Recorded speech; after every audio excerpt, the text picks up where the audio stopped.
Meu caro vestibulando, minha cara vestibulanda, meu caro concurseiro ou concurseira, meu amigo de todas as horas, minha amiga, aqui seu professor Guilherme Lemos da disciplina de Atualidades. A nossa marca você já sabe, é o H com aquele círculo proeminente, Humanas em Foco.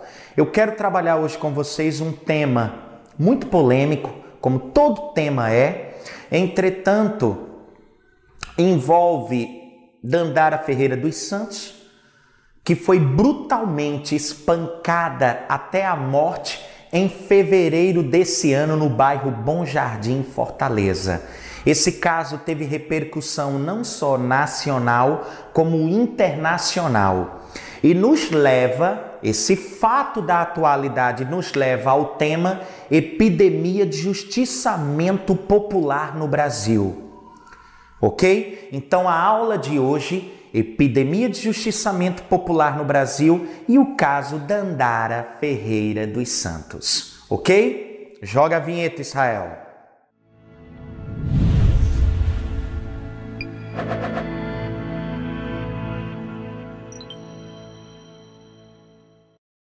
Bom, turma, primeiro para iniciar, eu gostaria de trabalhar com vocês um pouco do caso, ok? Primeira coisa que eu gostaria de comentar com vocês é que a Dandara Ferreira dos Santos, na realidade, era Antônio Cleilson Ferreira de Vasconcelos até os 18 anos. A partir dos 18 anos, torna-se Dandara Ferreira dos Santos e o ato de barbárie teria ocorrido em fevereiro desse ano no bairro Bom Jardim, em Fortaleza, e Dandara, na realidade, era uma espécie de sacoleira, ela vendia roupas no bairro. Tudo indica que no dia do ocorrido ela pegou carona com um amigo para realizar a cobrança em alguns domicílios de pessoas que iam lhe pagar o que ela havia vendido em mercadoria. Infelizmente, de acordo com a mãe, Dandara não mais retornou. E aí, numa pesquisa muito rápida que você pode realizar, inclusive no YouTube, você encontra aquelas cenas, né? Terríveis, creio eu que nenhum ser humano pode ser subjugado daquela forma, mas infelizmente ocorreu. O que eu queria, na realidade, era pegar algumas imagens daquele vídeo para tentar enquadrar a ação dos agressores, né? A primeira coisa que vocês devem recordar é que não há lei específica que criminalize o linchamento, ok? Ou seja, não existe um tipo penal específico para a prática. Isso não quer dizer que os autores do ato não serão punidos. Isso é muito comum, né? Quando agressores vão em grande quantidade, a partir de 8, 9 não é crime. Não, de maneira alguma, é crime, independente do número de agressores. Mas não há lei específica no Código Penal que pune o crime de linchamento. Na realidade, o que nós temos são outras leis onde eu posso enquadrar a ação dos agressores nessas leis. Por exemplo, nas imagens, vocês verificam que se inicia com os indivíduos proferindo frases aí com vocabulário muito chulo, palavrões, e eles começam a dar chinelada no rosto dela, né? E chutes, pontapés e socos. Aí eu tenho lesão corporal de natureza grave ou gravíssima. Chega um momento em que alguns indivíduos pegam pedaços de madeira, toras de madeira e começam a desferir golpes na Dandara. Aí eu tenho a tentativa de homicídio. E tudo indica, depois daquela cena de barbárie, quando ela é colocada sobre o carrinho de mão e levada até o final ali daquela rua do bairro, disparam contra ela 2 tiros. E aí eu tenho um homicídio doloso. Eu não estou dizendo, lógico, que um agressor pode ter cometido mais de um crime, mas eu posso enquadrar a conduta dos agressores a partir de tipos penais, tá bom? Infelizmente, a vida de Dandara é ceifada dessa forma. Tudo indica que foi um crime transfóbico. Foi um crime motivado pelo pensamento preconceituoso. Uma pena, eu achei um fato lamentável, inclusive com a participação de adolescentes, né? A participação de 2 adolescentes, e aí a galera sabe, por serem inimputáveis, não responderão a partir do Código Processual, do Código Penal. Eu terei aí a questão do Estatuto da Criança e do Adolescente como legislação específica e especial que irá tratar dos agressores aí que são adolescentes. Se eu não me engano, um de 17 e outro de 18 anos. Além disso, você tem alguns agressores adultos que já respondiam por crimes, né? Muito interessante isso. A Dandara ali, ela não havia cometido qualquer crime, apesar de que os mesmos, após a prisão, tentam justificar as agressões, tentando, logicamente, imputar sobre a Dandara o cometimento de alguns delitos, o que próprios populares ali do bairro desacreditaram, né? Desmentiram.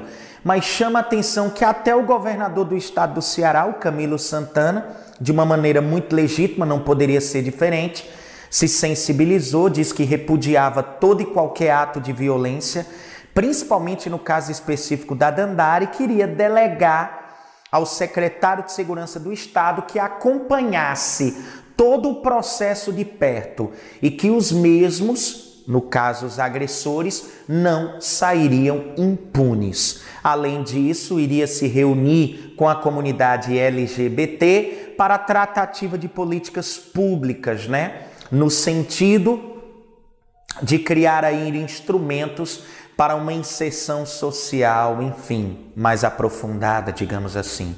Então, galera, uma ação legítima, mas que infelizmente ocorre após o fato, né? Após esse fato lamentável. Bom, turma, onde é que eu quero chegar? A primeira coisa que a gente precisa fazer é analisar que a história do Brasil, nós temos casos de linchamentos aí cotidianos, né? De acordo com o especialista José de Souza Martins, nós temos uma média de 1 linchamento por dia no Brasil. Não é brincadeira. Eu poderia fazer com vocês uma retrospectiva de outros 2 casos, além da Dandara, que eu acho que chamaram muita atenção.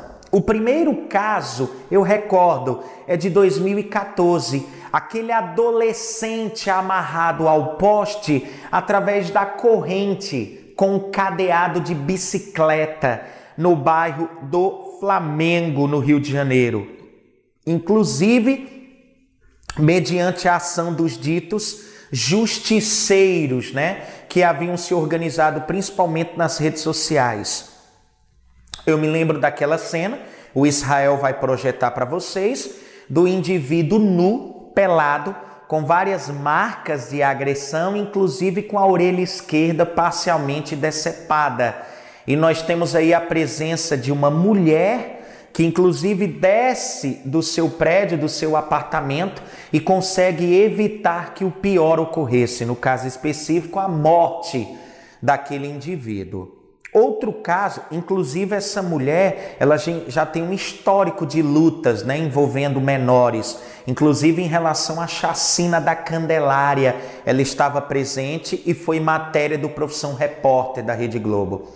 Eu recordo também em 2014 de uma dona de casa de 33 anos, galera, chamada Fabiane de Jesus, ok? Eu me lembro que essa mulher saiu de casa no Guarujá, se eu não me engano, no bairro de Morrinhos, no Guarujá, litoral sul aí de São Paulo, e ela foi visitar uma amiga. Tudo indica que ela levava consigo uma Bíblia, aquela Bíblia zipada, né, de cor preta. E no retorno, quando ela retornava dessa visita na casa da amiga, ela passou num sacolão, espécie de frutas e legumes, e comprou algumas para levar para casa.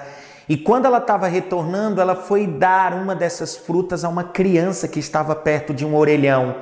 Um transeunte que passava no momento visualizou aquilo e achou que Fabiane de Jesus era a mulher, uma suposta criminosa, que estava na região sequestrando crianças para realizar atos de magia negra, ok? E eu me lembro, inclusive, que havia um site chamado Guarujá Alerta, que havia colocado o retrato falado dessa criminosa, que depois, com as investigações da polícia, sequer chegaram à conclusão de que a mesma estaria na região tocando terror. Na realidade, o que nós temos são vários populares que pegaram Fabiane de Jesus, e começa aí uma sessão de espancamento ininterrupta que culmina com a morte da mesma, né? Cenas também lamentáveis de pessoas passando com bicicleta em cima da Fabiane de Jesus, arrastam ela até que jogam o corpo num córrego. Imaginem vocês que Fabiane de Jesus foi o quê? Confundida. Mesmo se fosse a criminosa, justiça com as próprias mãos, entre aspas, talvez não seja considerada justiça. E eu vou explanar um pouco sobre isso na minha argumentação. Eu estou no que eu chamo de exemplificação. Então, o caso Fabiane de Jesus me chamou muita atenção. Uma dona de casa, mãe de duas crianças, e que infelizmente teve sua vida ceifada devido ao grau de intolerância e a destruição de um padrão civilizatório que foi construído a duras penas durante a história de formação do nosso país, mas que infelizmente esses atos de barbárie culminam com a quebra do Estado democrático de direito e retorno ao Estado natural tão bem descrito por Thomas Hobbes e John Locke. Mas onde é que eu quero chegar? Eu quero chegar no conceito. Eu gosto muito do Mário Sérgio Cortella porque sempre que ele inicia a explanação de um determinado tema, ele o faz através de um mapa conceitual, partir do conceito para problematizar, para produzir um tratamento, uma prevenção. Então, galera, qual seria o conceito de linchamento ou linchagem? Ou lei de Lynch? Mas, professor, o senhor acabara de me informar que não existe lei específica que pune o crime de linchamento. Então, essa lei de Lynch, na realidade, essa lei não é nossa e ela tampouco ainda existe. Nós estamos falando da origem do termo linchamento. Lá no século XVIII, quando da Guerra de Independência dos Estados Unidos, vai surgir um coronel chamado Charles Lynch, que, entre outras coisas, realizavam atos de atrocidade. Por exemplo, durante o século XIX, ele conseguiu aprovar uma lei que se baseava no ódio racial, onde ele pegava negros, principalmente das colônias do Sul, que eram escravocratas, e praticava um ato de barbárie, né? Amarrava os membros superiores e inferiores desses indivíduos a cavalos e dava ali a partida, né? E o corpo daquele escravo era dilacerado. Então dizem que Charles Lynch seria aí a origem do termo linchamento. Olha que coisa interessante, né? O termo surge de uma prática individual, mas que deve ser concebida atualmente como uma prática coletiva, não é mesmo? Lembrando, se você realizar outras pesquisas, você vai encontrar outras teorias de origem. A origem é muito incerta, mas se utilizam principalmente das práticas desse coronel que defendia a supremacia branca no contexto aí da Guerra de Independência dos Estados Unidos, século XVIII, chamado Charles Lynch, tá bom? de acordo com José de Souza Martins, turma, linchamento ou linchagem é o assassinato de um indivíduo por uma multidão sem o processo judicial e em detrimento aos direitos básicos do cidadão. Por exemplo, um direito que deveria ser inviolável é o chamado direito à vida. Então é óbvio, não tem o processo judicial e ele ocorre em detrimento aos direitos básicos do indivíduo. Eu confesso para vocês que eu também me utilizo não só da análise do José de Souza Martins. Eu acho que eu poderia definir também linchamento como a violência perpetrada por um grupo de indivíduos contra uma ou mais pessoas de forma aleatória ou com motivação evidente, no caso, preconceito ou pela suspeita do cometimento de um crime. Então, construindo essa definição novamente, é a violência praticada ou perpetrada por um grupo de indivíduos contra uma ou mais pessoas de forma aleatória ou com motivação evidente, preconceito ou suspeita do cometimento de um crime, tá bom? Imaginem vocês que de 1980 até 2006 nós tivemos, de acordo com o mapa da violência da ONU, 1.179 casos de linchamento.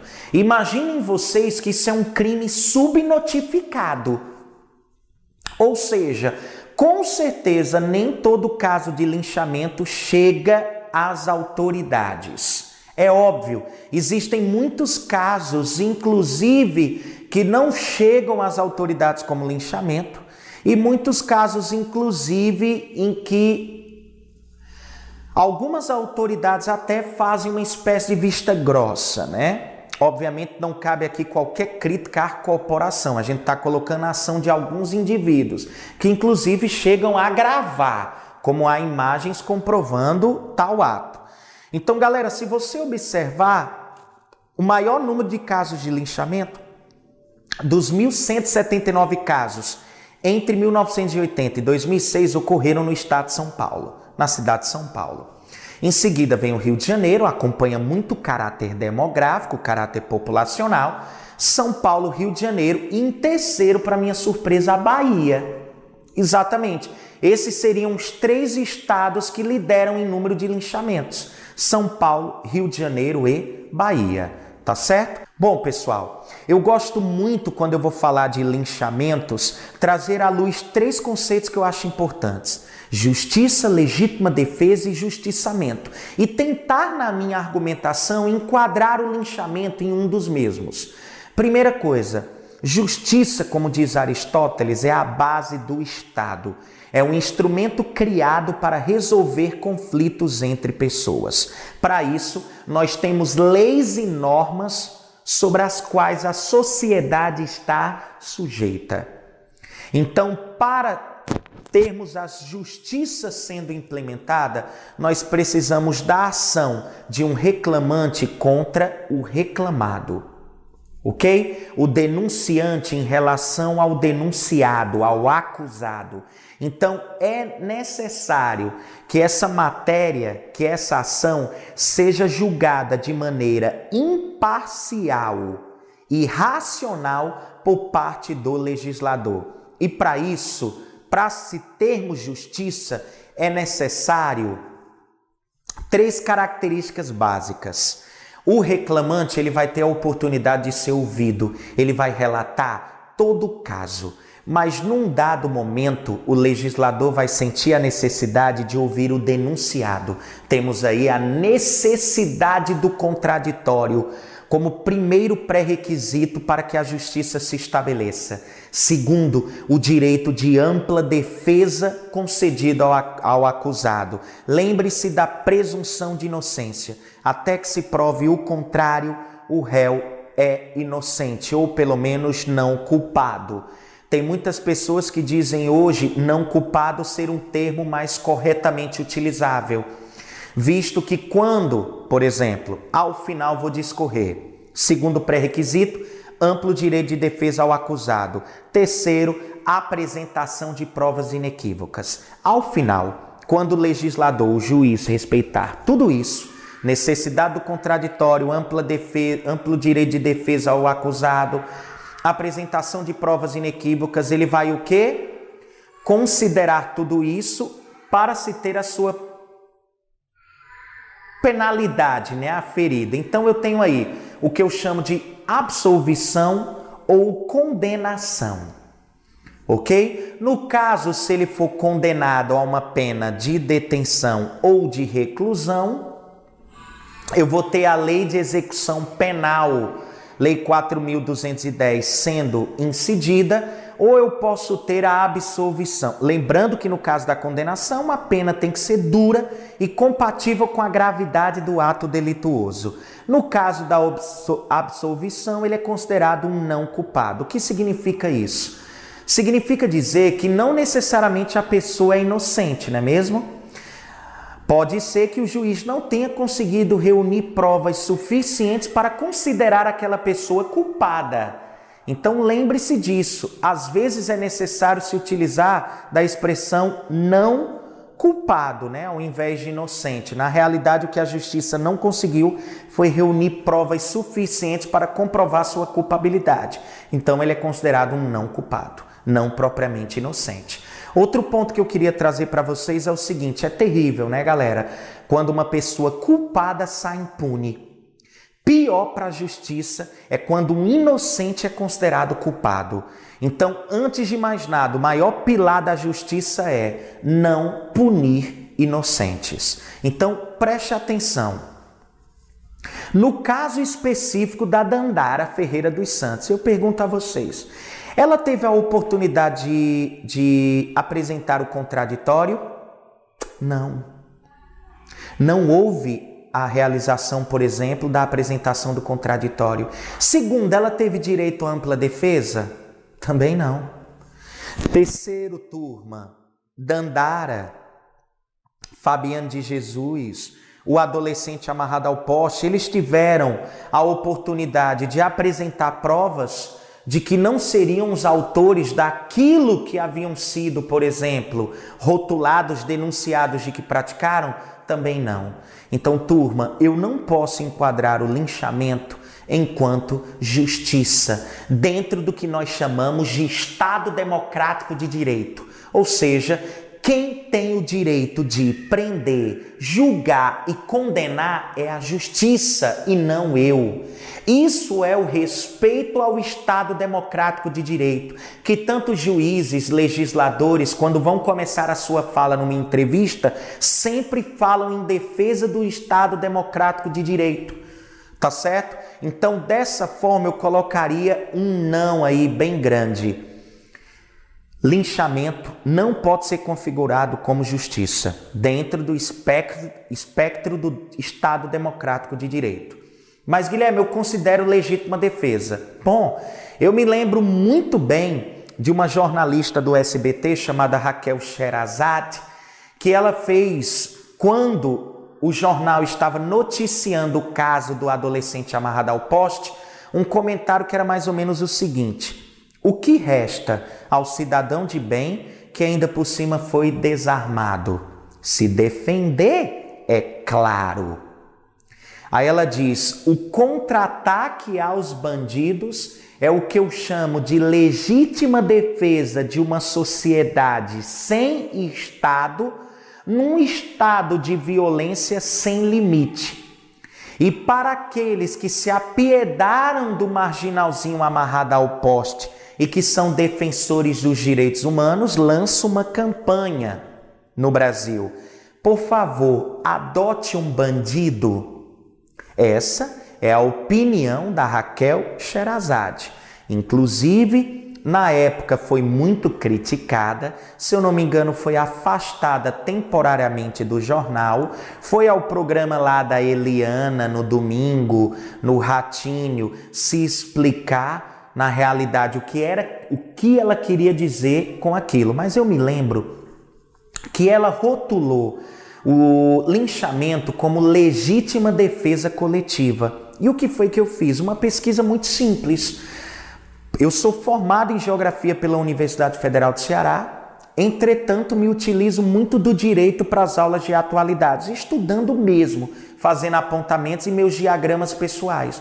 Mas uma coisa que eu tenho observado é a seguinte: legítima defesa é quando eu defendo a mim ou a outrem de uma agressão iminente, ok? Legítima defesa é quando o agente defende a si ou a outrem de uma agressão iminente. Então, a legítima defesa encerra imediatamente com o cessar do ataque. Não deve ter excesso. Ou seja, vamos lá. Deixa eu ver como eu posso interpretar isso. No momento, turma, em que o adolescente foi amarrado ao poste, né? Tudo indica que ele havia cometido delitos ali, pequenos furtos, assaltos inclusive, arrastões, teria assaltado ali um cartório e foi pego por justiceiros. Até o momento em que ele foi amarrado ao poste, por exemplo, eu poderia considerar que até o momento em que a população conseguiu contê-lo, eu poderia chamar isso de legítima defesa, ok? Ou seja, eu defendi a mim e a outros de uma agressão ali iminente. Entretanto, a partir do momento que ele já contido passa a ser agredido, eu tenho excesso. Não é mais legítima defesa. A partir do momento que eu consigo contê-lo e já parto para o espancamento, ou seja, ele não representa mais uma agressão iminente, isso não é mais legítima defesa. Lá nas imagens, quando a Dandara Ferreira dos Santos, aos 42 anos, está sendo agredida, você observa que alguns caras começam a achacá-la, dizendo: vai, se levanta, pode ir embora. Mas ela está tão ferida que ela sequer tem forças para se levantar. E aí espancam ela e colocam ela em cima do carrinho de mão. Ela nem representa mais uma agressão iminente. Então não posso dizer que a ação dos agressores é de legítima defesa, muito pelo contrário. Legítima defesa, não esqueçam, defender a si mesmo ou a outrem de uma agressão iminente. Então, obviamente, não se configura como sendo legítima defesa. Então, linchamento é justiça? Não. Linchamento é legítima defesa? Não. Só nos resta o que, Guilherme? Justiçamento. Por isso, a comprovação, a legitimação do título dessa aula, Epidemia de Justiçamento Popular no Brasil. Turma, vamos lá. O que é que acontece com um dependente químico que não pagou seu débito, por exemplo, com a boca de fumo, sua dívida com a boca de fumo? Ele é executado, Guilherme. Essa lei, entre aspas, do tráfico está nas nossas normas legais? Não. É uma regra criada por um conjunto de indivíduos à margem da lei, lei do tráfico. O que é que acontece com indivíduos que praticaram crimes contra a dignidade sexual? Por exemplo, artigo 213 do Código Penal, artigo 217-A do Código Penal, estupro de vulnerável. Guilherme, geralmente quando ele entra na cadeia, ele é agredido, ele tem que se submeter a algumas práticas para com os outros detentos. Turma, isso está na nossa legislação normativa? Não, Guilherme. Isso novamente é uma norma criada, vinculada por indivíduos à margem da lei. Leis do tráfico, justiça da cadeia seriam exemplos, tudo entre aspas. Novamente, eu vou defender a corporação até o fim, mas existem alguns policiais que se utilizam da farda para o cometimento de crimes. Eu tenho aí a formação, por exemplo, de milícias. Esses milicianos, por exemplo, a formação deles, por exemplo, dos esquadrões da morte, estão na nossa norma legal? Também não. O linchamento? Também não. Então, galera, o que seria o justiçamento? Conjunto de regras criadas por indivíduos à margem da lei. O linchamento se enquadra aí? Exatamente. Então, turma, linchamento é justiça? Não. Linchamento é legítima defesa? Tampouco. Legítima defesa? Não. Linchamento, na realidade, é justiçamento. Sim. Tá bom? Mas, Guilherme, na minha argumentação, eu poderia defender a realização dos linchamentos? Galera, obviamente você quebra com o Estado democrático de direito, com uma sociedade civil, e você passa a trabalhar a ideia do que Thomas Hobbes e o John Locke vão trabalhar como sendo Estado natural. Para quem não sabe o que seria o Estado natural? Bom, o Estado natural, galera, seria o meio através do qual você vai tentar justificar esse comportamento livre, tá bom? O que seria o conceito de Estado natural? Vocês se lembram quando Thomas Hobbes lá, 1588 a 1679, ele se utiliza de uma máxima que diz assim: os homens são maus por natureza, o homem é o lobo do próprio homem. O que seria o Estado natural? Uma etapa pré-civilizatória. A ausência de regras. Não existe nenhuma instituição estabelecendo regras na sociedade. É uma condição em que o homem tudo pode, tá bom? Isso seria o Estado natural. Seria uma etapa pré-civilizatória, anterior à sociedade civil organizada, tá bom? Então, na realidade, você poderia justificar o ato através da concepção de Estado natural de Thomas Hobbes. Tem também o John Locke, né? Que ele vai dizer o seguinte, ele reconhece o Estado, mas ele diz, ora, o que seria o Estado natural?